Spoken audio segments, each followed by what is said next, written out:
India में आज online trading platform investors के लिए नंबर 1 ट्रेडिंग प्लेस बन चुका है। भाई इन सब प्लेयर में से जीरोधा आज सबसे अच्छा परफॉर्म कर रहा। थोड़ा सा बताओ तो जीरोधा एक ट्रेडिंग ऐप है जहां कस्टमर कहीं से भी ऑनलाइन ट्रेडिंग कर सकते हैं। जहां जीरोधा के आज 8 मिलियन 80 लाख से भी ज़्यादा कस्टमर है और 60 लाख से भी ज़्यादा एक्टिव कस्टमर है जीरोधा पे। Hi everyone, up stock and Zerodha दोनों आज ट्रेडिंग प्लेटफॉर्म पे सबसे तेजी से ग्रो करने वाली कंपनी रही है। But the interesting and the learning thing for us की जहां अप स्टॉक्स एडवर्टीजमेंट पे 400 करोड़ और आईपीएल जैसे एडवर्टीजमेंट पे 145 करोड़ खर्च करने के बाद भी 444 करोड़ का लॉस रिपोर्ट किया FY22 में। वहीं जीरोधा एक भी रुपया इन्वेस्टमेंट रेस किए बिना, एक भी रुपया मार्केटिंग में खर्च किए बिना Zerodha posted A profit of 2094 crore rupees in FY22, जो कि ऑब्वियसली एक बहुत बड़ा अमाउंट है प्रॉफिट के केस में किसी भी कंपनीज के लिए। But the question come is कि what is so special about Zerodha, जहां वो बिना मार्केटिंग के, बिना फंड रेज किए अप स्टॉक जैसे कंपटीटर के होते हुए भी इतना इनक्रेडिबली ग्रो कर पाया। और वो लेसन जो हमें सीखना चाहिए जीरोधा जैसे इनक्रेडिबल कंपनी से।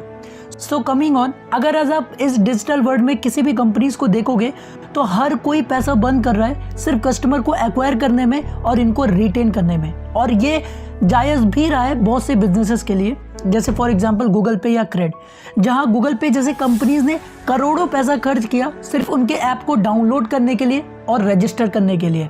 और एक बार आपने डाउनलोड कर लिया, रजिस्टर कर लिया, तो मोर लाइकली ये चांसेस भी है कि आप भी फिर गूगल पे को ही यूज़ करोगे पेमेंट करने के लिए या उसके अदर सर्विसेज को यूज़ करने के लिए। और इसी कारण आपको रजिस्ट्रेशन बोनस या रेफरल बोनस दिया जाता है सिर्फ डाउनलोड्स के लिए। और सेम यही स्ट्रेटेजी अप स्टॉक्स ने भी अपनाया, जहां वो 500 रुपये 600 रुपये पर यूज़र पे खर्च किया सिर्फ डाउनलोड्स और रेफरल्स पे। इसके साथ ही साथ अप स्टॉक्स पे अकाउंट ओपनिंग के लिए और अकाउंट मेंटेनेंस के लिए भी जीरो चार्ज किया। लेकिन जीरोधा इसका जस्ट अपोजिट था। पहले तो वो आपसे सिर्फ अकाउंट ओपनिंग के लिए 200 रुपया चार्ज करती है और फिर अकाउंट मेंटेनेंस के लिए 300 रुपया। Now you must be thinking कि फिर तो अप स्टॉक्स के यूजर बहुत ज्यादा होंगे एज कंपेयर जीरोधा, जहां वो उल्टा इतने चार्जेस भी ले रहा। लेकिन ऐसा नहीं था। इन सब के बावजूद भी Zerodha is much ahead of up stocks and other competitor. लेकिन क्वेश्चन इज कि ये हो कैसे रहा है, लोग जीरोधा जैसे ऐप को फिर भी क्यों डाउनलोड कर रहे हैं। And here Zerodha strategy exist. वो क्या है समझते हैं। सी, अगर आप IT प्रोफेसर हो और ईयरली अराउंड 10 लाख रुपया कमाते हो, तो क्या आप सिर्फ 500 रुपया रिवॉर्ड के लिए अप स्टॉक जैसा ऐप डाउनलोड करोगे, या आप 500 रुपया अर्न करने के लिए किसी को रेफर करोगे या कन्विंस करोगे? नहीं, राइट। बट यस, अगर आप कॉलेज स्टूडेंट हो तो 500 रुपया is a attractive amount for you, क्योंकि उसमें आपकी एक पिंट ऑफ बियर या मूवी टिकट या एक टाइम का लिवाइस खाना आ जाएगा, राइट। नाउ दूसरी तरफ अगर आप जीरोधा का देखोगे तो एक तो वो डाउनलोड्स के लिए आपको कोई रेफरल अमाउंट नहीं दे रही, और दूसरा अगर आप अकाउंट रजिस्टर्ड करते हो तो आपको रजिस्ट्रेशन और मेंटेनेंस का 500 रुपया और अलग से देना पड़ रहा। अभी आप बताओ, अगर आप इन्वेस्टमेंट के लिए सीरियस नहीं हो तो क्या आप जीरोधा ऐप डाउनलोड करोगे, या आप डाउनलोड कर भी लेते हो तो आप फिर अनइंस्टॉल कर दोगे क्योंकि आपसे चार्ज लिया जा रहा। और इसी तरीके से सबसे पहले जीरोधा के जितने भी लो वैल्यू कस्टमर थे और जो सीरियस नहीं थे इन्वेस्टमेंट को लेके, वो हट गए। और दूसरी तरफ अप स्टॉक, जो कि केवल लो वैल्यू कस्टमर को ही अट्रैक्ट किया और जिन्हें इन्वेस्टमेंट का कोई शौक नहीं था, उन्होंने ऐप को डाउनलोड तो किया लेकिन ऐप पे ट्रेडिंग करने के लिए नहीं, सिर्फ वो रेफरल बोनस पाने के लिए। एंड एज अ रिजल्ट दोनों कंपनी में एक बहुत बड़ा डिफरेंस देखा गया, उनके बैलेंस शीट में, उनके प्रॉफिट में। और अगर आप इनका बैलेंस शीट देखोगे तो it will blow your mind. Now ये देखते हैं कुछ कैलकुलेशन के थ्रू। फाइनेंशियल ईयर 2022 में जीरोधा के 6.2 मिलियन यूजर थे, और जहां 3.2 मिलियन यूजर और ऐड हुए सेम ईयर, मतलब कि 6.2 million user, 62 lakh user plus 3.2 million, 32 lakh user और ऐड हुए, टोटल 94 लाख यूजर थे।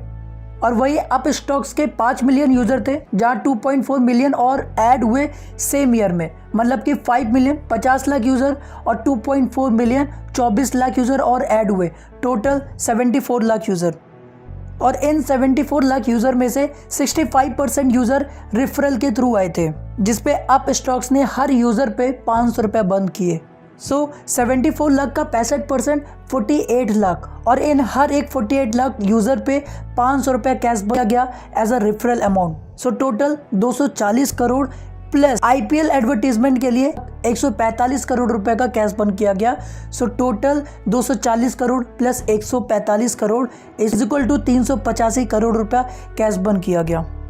और दूसरी तरफ जिरोदा, जिसके 62 लाख यूज़र पहले थे और 32 लाख यूज़र 2022 में आए, तो एक तो जो यूज़र ऐड हुए उन्होंने 200 रुपये ज्वाइनिंग फीस और 300 रुपये मेंटेनेंस फी पे किया। सो नए यूज़र से प्रॉफिट हुआ 32 lakh into 500 is equal to 160 crore रुपया, प्लस 62 लाख कस्टमर ऑलरेडी थे जिन्होंने इन्होंने उनसे भी ईयरली 500 रुपये चार्ज किया। So 62 lakh into 500 is equal to 6 crore रुपया। So total profit of Zerodha is 160 crore plus 310 crore is 470 crore. So this is the estimate graph, जहां आप स्टॉक ने सिर्फ कस्टमर को एक्वायर करने के लिए और रिटेन करने के लिए रेफरल बोनस और IPL जैसे एडवर्टीजमेंट करके 385 करोड़ रुपए का कैश बंद किया। वही जिरोदा सिर्फ नए कस्टमर एक्वायर करके और पुराने कस्टमर को रिटेन करके without any advertisement, without any referral bonus 470 crore रुपए का प्रॉफिट गेन किया। And yes, this is the estimate graph जो कि मैंने आपको समझाने के लिए बताया। Now the important question come is कि what is the foundation of Zerodha. ऐसा भी क्या कर रहा जिरोदा कि बिना किसी एडवर्टीजमेंट के, बिना किसी रेफरल बोनस के, प्लस ज्वाइनिंग फी और मेंटेनेंस फी होने के बाद भी कस्टमर जिरोदा को ही यूज कर रहा instead of going to other application. So coming on, इस पूरे जिरोदा के फंडामेंटल स्ट्रेटेजी को समझते हैं, that how he acquire and retain the customer. So first thing, Zerodha ने स्टार्टिंग से ही सिर्फ एंथुजियास्ट कस्टमर को अट्रैक्ट करने की कोशिश किया, ना कि हर तरह के कस्टमर को।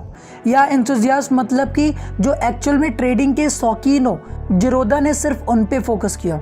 जैसे फॉर एग्जांपल ये सेम स्ट्रैटेजी रॉयल एनफील्ड ने अपने बाइकर्स के लिए और एप्पल ने अपने मोबाइल यूज़र के लिए किया था। क्या वो समझते हैं? अगर आप इन दोनों ब्रांड को भी देखोगे तो इन दोनों ब्रांड ने भी हार्डली ही बहुत एडवर्टीजमेंट किया होगा, लेकिन फिर भी ये दोनों आज अपने अपने फील्ड में बहुत सक्सेसफुल है। जैसे जिरोदा आज ट्रेडिंग में है। सो समझते हैं क्या करती हैं ये सक्सेसफुल कंपनियां। सो रॉयल एनफील्ड ने भी जब अपनी बाइक बनाई तो उसने वो गाड़ियां सिर्फ उसके लिए बनाई जिसको एक्चुअल में बाइकिंग का शौक था, जो वाकई में राइडर था। उसने सिर्फ उन कस्टमर पे फोकस किया, ना कि टीवीएस, हीरो होंडा, बजाज की तरह हर किसी को अपना प्रोडक्ट बेचने की कोशिश किया। उसने राइडर्स को देखते हुए बाइक बनाया, उस तरीके से पार्ट्स जोड़े, कंफर्ट बनाया और फिर मार्केट में उतारा।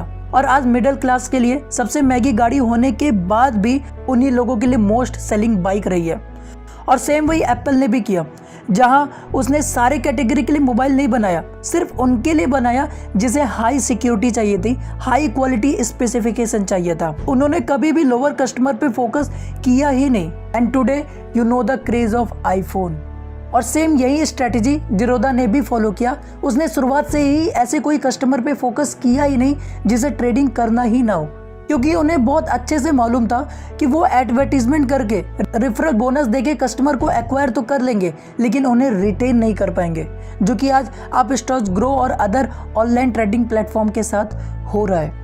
दूसरी चीज जो कि जिरोदा ने किया, Zerodha only focus on traders not on investors. Traders और इन्वेस्टर्स में डिफरेंस बताऊं तो ट्रेडर्स वो हैं जो कि बड़े अमाउंट में इन्वेस्ट नहीं करते और शॉर्ट टर्म इन्वेस्ट करते हैं, और इन्वेस्टर्स वो होते हैं जो बड़े अमाउंट में इन्वेस्ट करते हैं। इन्हें लार्जर अमाउंट में रिटर्न चाहिए होता है over an extended period of time. So Zerodha ने सिर्फ छोटे इन्वेस्टर्स पे फोकस किया, जहां उन्होंने ट्रेडर्स की एक बहुत बड़ी प्रॉब्लम को देखा और उसको सॉल्व किया, जो कि था ब्रोकरेज चार्ज। जब 2010 में जिरोदा ने ऑनलाइन ट्रेडिंग में एंटर किया तो उन्होंने देखा कि ज़्यादातर कस्टमर इसलिए भी ट्रेडिंग नहीं कर रहे क्योंकि कस्टमर को हर एक परचेज पे, मतलब कि किसी भी अमाउंट का स्टॉक खरीदने पे उन्हें उसका 0.1% का ब्रोकरेज देना पड़ता था।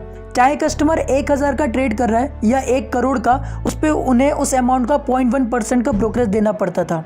और जो हर हफ्ते ट्रेड करते थे या जो बड़े ट्रेडर्स थे, एक हफ्ते में 1 करोड़ का ट्रेड करते थे, उनके लिए ये एक बहुत बड़ी प्रॉब्लम थी, क्योंकि 1 करोड़ का भी 0.1% 10,000 होता था और वो बार बार ब्रोकरेज को नहीं देना चाहते थे। तो जिरोदा ऐसा पहला सर्विस था जहां पे आप कितने भी रुपए का ट्रेडिंग करो, 1000 का या 1 करोड़ का, आपसे एक फिक्स्ड अमाउंट का ब्रोकरेज लिया जाएगा, जो कि था 20 रुपया।